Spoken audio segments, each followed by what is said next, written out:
നമസ്കാരം, എൻ്റെ പേര് പ്രസീത. ഞാൻ 2000 മുതൽ മിസ് കേരള മത്സരം കാണുന്ന ഒരാളാണ്.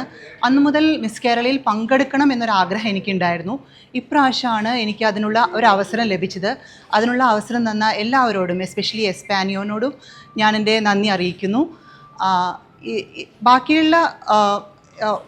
ബാക്കിയുള്ള കമ്പനികൾ കമ്പയർ ചെയ്യുമ്പോൾ എസ്പാനിയോ ഇവൻറ്റ്സിൻ്റെ പ്രത്യേകത, ഇതൊരു ഫാമിലി ഇവൻ്റാണ്, ഫാമിലി പ്രോഗ്രാമായിട്ടാണ് നടക്കുന്നത് എന്നതാണ്.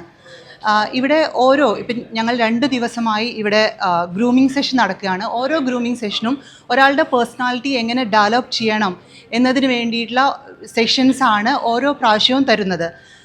ഇന്നലെ ഞങ്ങൾക്ക് നടന്ന സെഷൻസ് എന്താണെന്ന് വെച്ചിട്ടുണ്ടെങ്കിൽ, നമ്മൾ ഒരു മോഡൽ എങ്ങനെ വാക്ക് ചെയ്യണം, എങ്ങനെ സംസാരിക്കണം, അതിനെക്കുറിച്ചുള്ള സെഷൻ ഉണ്ടായി. അതിനുശേഷം ഒരു ഗൈനക്കോളജിസ്റ്റ് ഫീമെയിൽസിൻ്റെ പ്രശ്നം എന്താണെന്ന് മനസ്സിലാക്കി അതിന് എന്താണ് പ്രതിവിധി എന്ന് മനസ്സിലാക്കാനുള്ള ഗൈനക്കോളജിസ്റ്റിൻ്റെ സെഷൻ ഉണ്ടായി. അങ്ങനെ നമുക്ക് ഓരോ ലേഡിക്കും എങ്ങനെ കൂടുതൽ ഇമ്പ്രൂവ് ചെയ്യാം പ്രൊഫഷണലിയും പേഴ്സണലിയും, അതിനുള്ള ട്രെയിനിങ് കൂടിയാണ് ഈ മിസ്സിസ് കേരളയിലൂടെ നമുക്ക് ലഭിക്കുന്നത്.